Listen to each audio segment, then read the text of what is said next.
Off the Cuff is supported by Patreon. Join today and become an honorary producer and get in-show credit on every episode.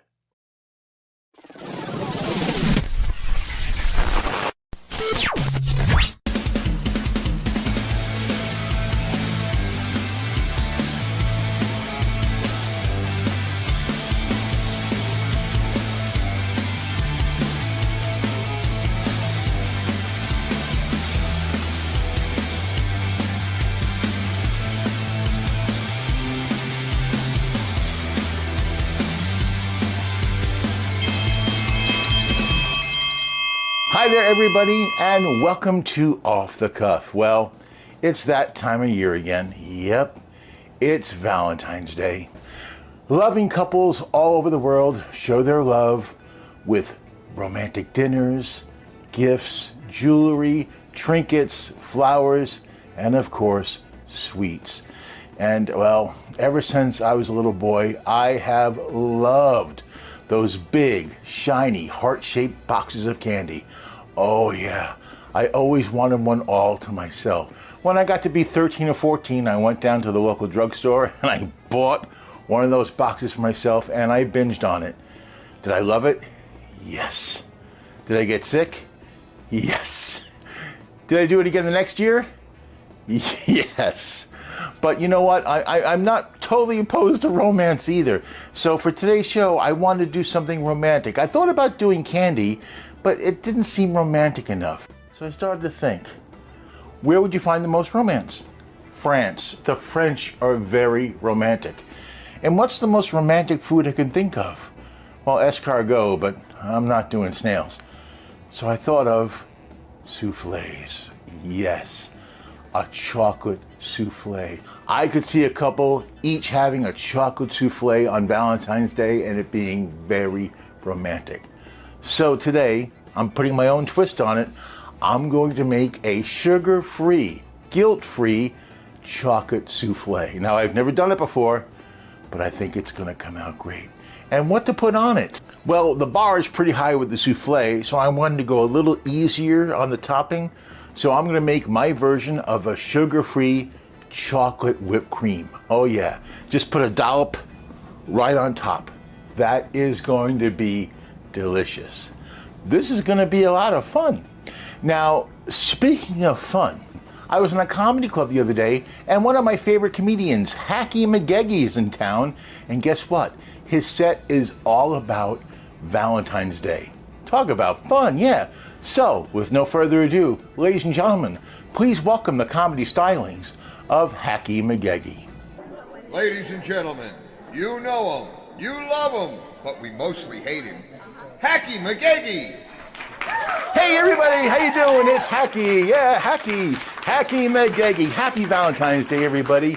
Happy Valentine's Day. Hey, do you feel all that pressure? Yeah. Oh yeah, there's a lot of pressure on Valentine's Day to make sure your partner knows that you love them. Yeah, whether you mean it or not. I mean, come on, really. It's like that song. If you can't be with the one you love, lie. Come on, fellas, you with me? Yeah, you're with me. And on Valentine's Day, everything has to be perfect.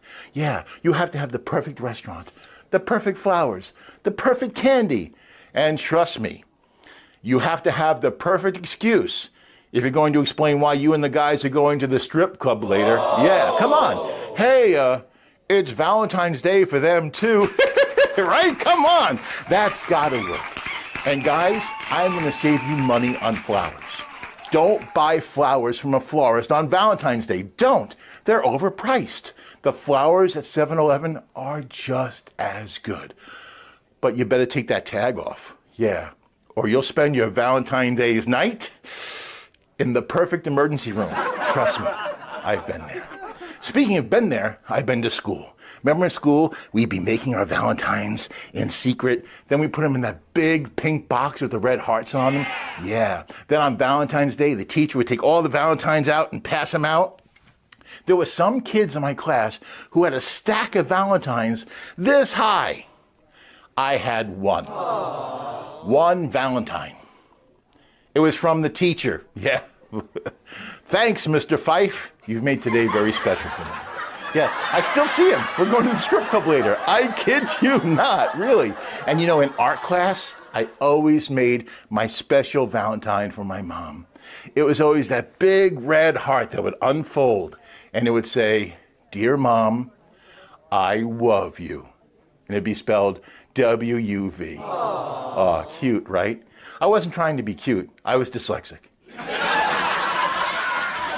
My dad, he never remembered Valentine's Day. He could never remember February 14th, but he always remembered February 15th. Yep, because that's a day every year when he'd go to the chiropractor with a really bad back because he slept all night on his old army cot because my mom threw him out of the bedroom when he forgot Valentine's Day. And speaking of true love, my best friend in the world, he got married on Valentine's Day. Oh, yeah. That's romantic, right? Yeah. Yeah. To this day, he still refers to it as a St. Valentine's Day massacre. I've written a poem. It's called Ode to Valentine's Day. And here it is. Darling, sweetie, honey bun, oh, you know who you are. In my life of all my loves, you are the shining star. With lips like cotton and eyes that glisten. When you talk, I pretend to listen. Sweetie, you talk a lot and you tend to jabber on. And you talk the most when the ball game is on. Look, I'll take the garbage when I'm good and ready. But your mouth keeps running. Stop already. Hey, French is romantic. Ferme la bouche. That means close your mouth and sit on your tush. Oh, no. I see that look on your face. You're getting mad. Okay.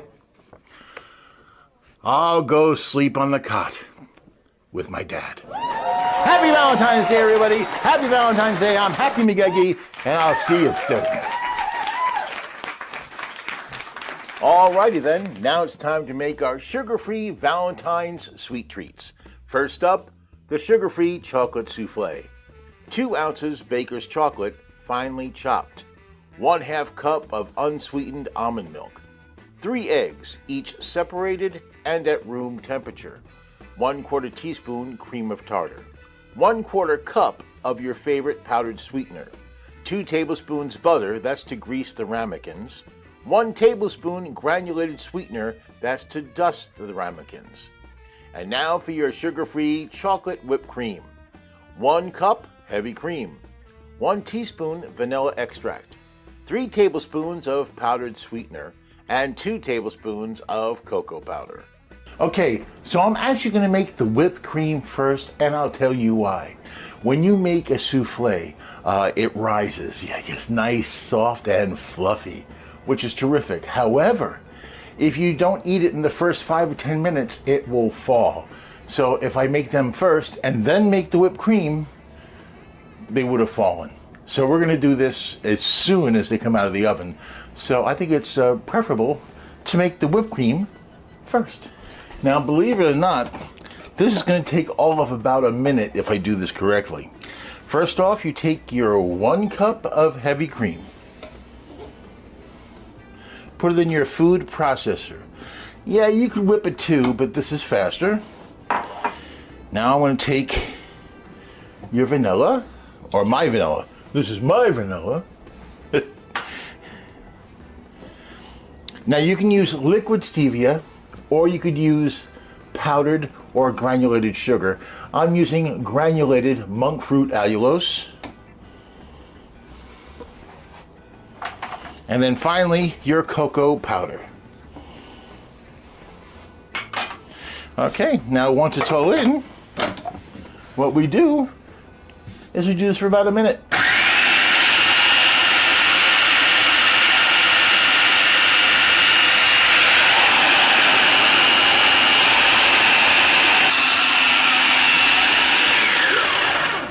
You've got to be kidding me. This has only been about a minute, and I think we're done. And there, look at that.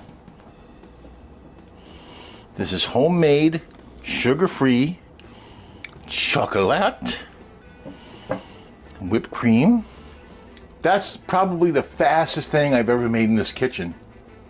Now I'm going to put it in the refrigerator and we're going to start on our souffle. Okay, before we even start, we're going to preheat our oven to 375 degrees, because as soon as we're done mixing that batter, it's going right in there to become a souffle. And what do we put the batter in? Ramekins. This is a 6-ounce ramekin. Reminds me of Star Wars. Ramekin! You were the best of us! You were the chosen one! I'm a nerd. Okay, we have some prep here. 2 ounces of baker's chocolate. This is unsweetened, so I advise you not to taste it. It's very bitter. It's only for baking. Why would I say that?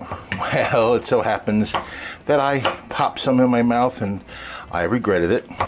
So we're gonna just chop this up to be as fine as possible. Nice and fine, because what we're going to do is we're going to heat up our almond milk and we're going to stir this in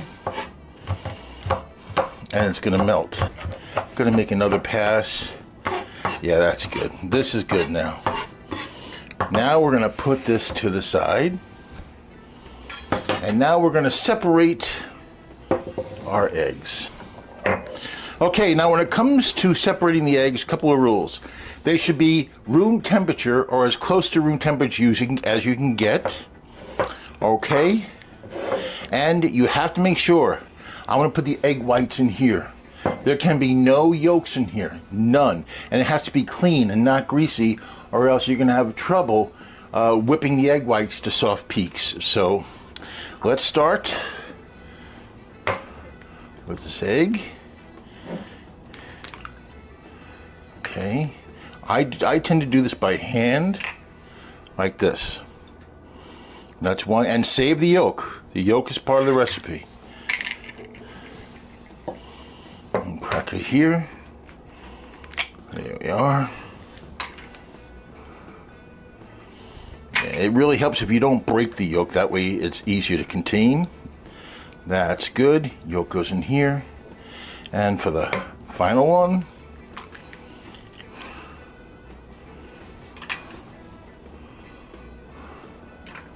all right.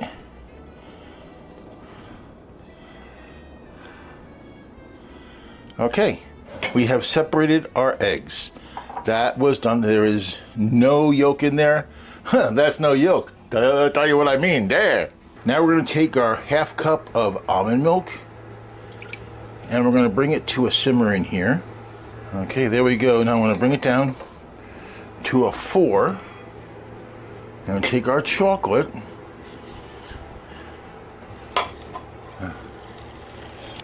There we go. And just stir in your baker's chocolate with the almond milk. It's already been incorporated. Now we let it wait. We let it cool. And while we do that, we're going to prepare our ramekins. All right, so now we take some butter and we're going to grease these ramekins. Make them nice and buttery and slippery. Yeah, we're going to make 3 soufflés today. Okay, that's buttered. We're going to take some of our granulated sweetener and we're just going to place it in here and put it on the ramekins. And that is just fine. You don't want to put a lot in there. All right, our ramekins have been buttered and sweetened. Now it's time for food facts.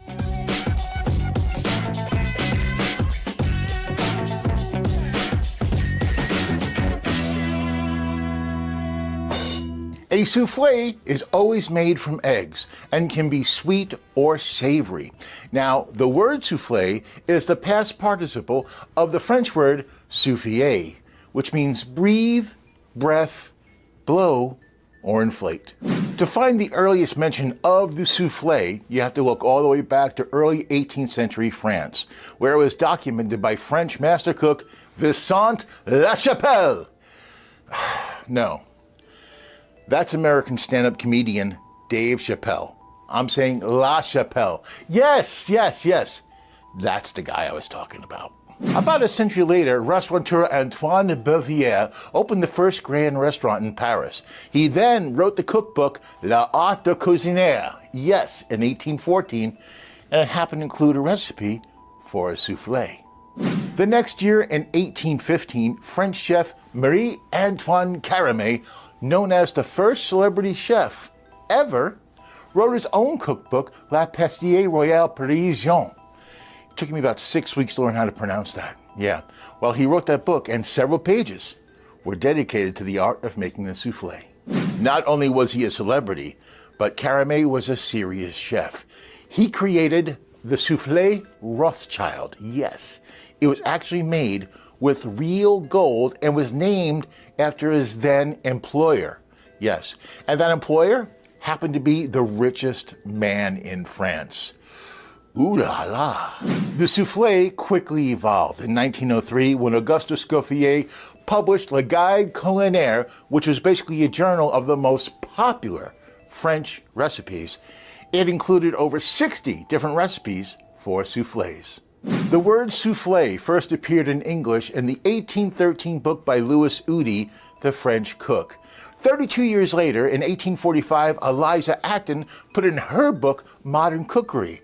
But by then, it was so popular, it was just seen as another recipe. In 1961, Julia Child, in her book Mastering the Art of French Cooking, referred to the souffle as the epitome of the art of French cooking. And there she is, actually making a chocolate souffle. I'm making a chocolate souffle today. No pressure, Craig. No pressure. From 1900 to the mid-20th century, souffles were commonly included on the menus of fine dining establishments. Got to use my fancy voice for this, including the Biltmore, the Waldorf, and the Astor in New York City. Yes. In the 1954 film Sabrina, Audrey Hepburn has a very memorable scene where she's trying to make a delicious souffle, but she fails because she forgets to turn on the oven. I've done that too. And despite her not being able to complete the souffle, souffles from the exposure in that movie got even more popular. Well, if you're a fan of classic TV like I am, you're all familiar with that trope where if somebody is baking a souffle, you gotta be really quiet because any loud noise or if you bang on a counter will cause it to fall. And of course, comedy ensues. Well, my favorite play on that trope comes from one of my favorite shows, The Mary Tyler Moore Show. Yeah, in the episode The Lars Affair, Phyllis Lindstrom is trying to confront Sue Ann Nivens about having an affair with her husband when, this happens. Look at my chocolate souffle. I think what we have to talk about is more important than your chocolate souffle. I'm sorry, but this is a very critical time. Well, I'm sorry. This is a very critical time for me, too. Oh, my poor baby.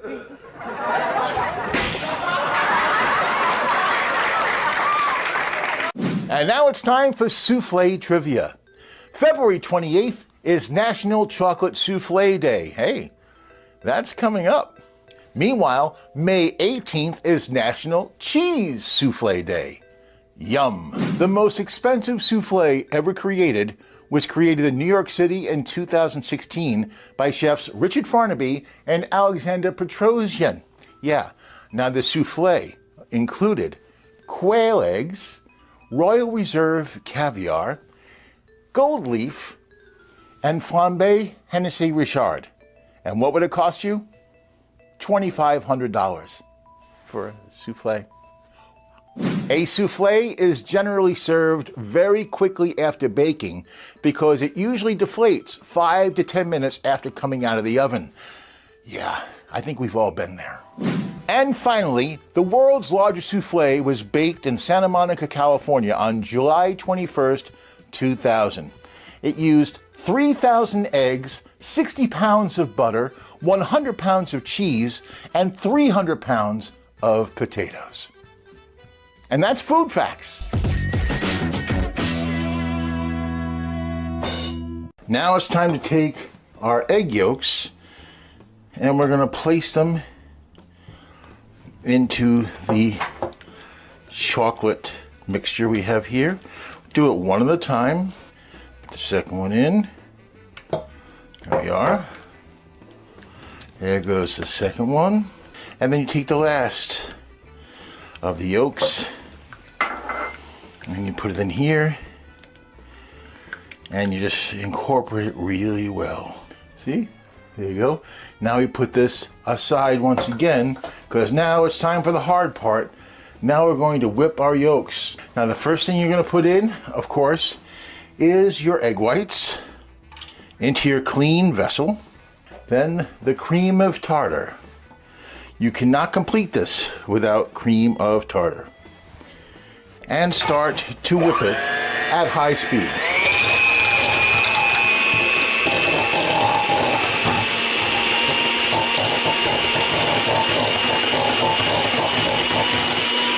Now put about a third of your sugar in.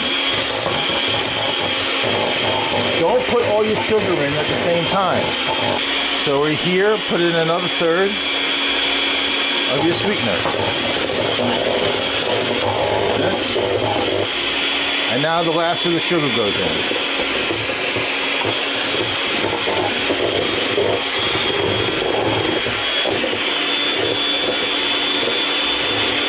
Let's see.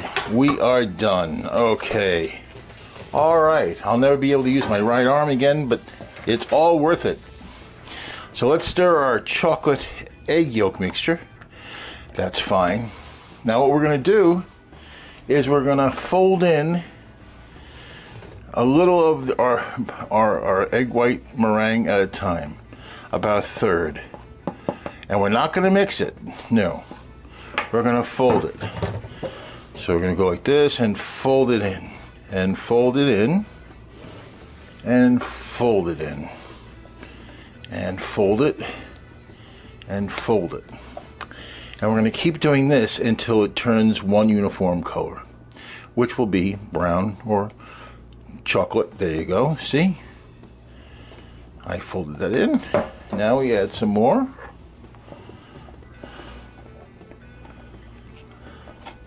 I'm using 1/3 at a time, I guess. I guess. That's what it says to do, so that's what I'm doing. Did we achieve stiff peaks? No. But I think it was close enough because I only have one arm to give for my recipe. We're folding it in, as you can see, folding it. This looks very appetizing, like liquid marshmallow. Well, that's pretty much what it is. And I really want to taste it, but I am resisting that temptation. This is our last bit, so we're going to fold this in now. Fold it in.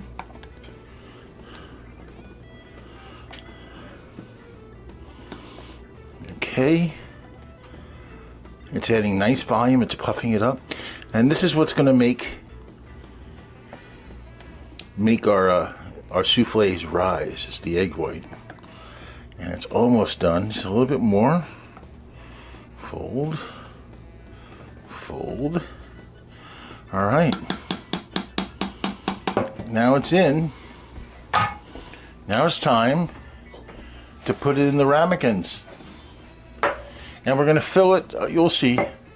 I'm going to fill it. Let's see. Up to there. Not all the way to the top. Up to there. And this one. And if there's anything left over, I'll balance it all off. Okay, into the oven it goes.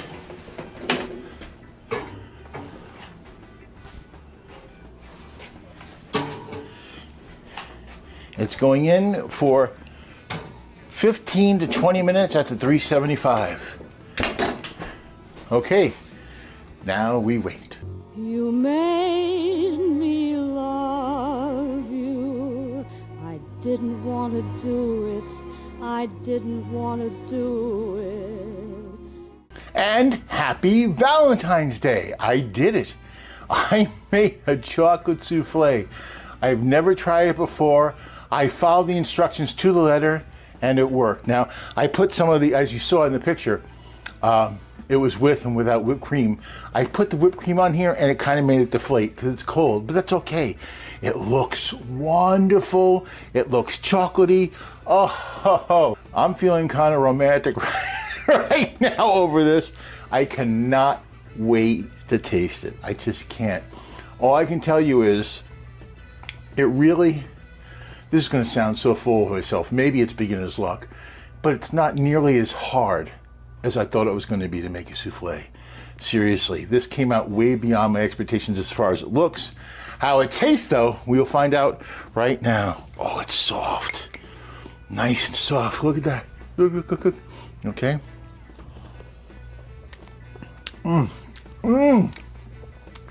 Chocolate. So good. It melts in your mouth. It's almost like eating air. Oh my. I'm going to get some of this whipped cream this time.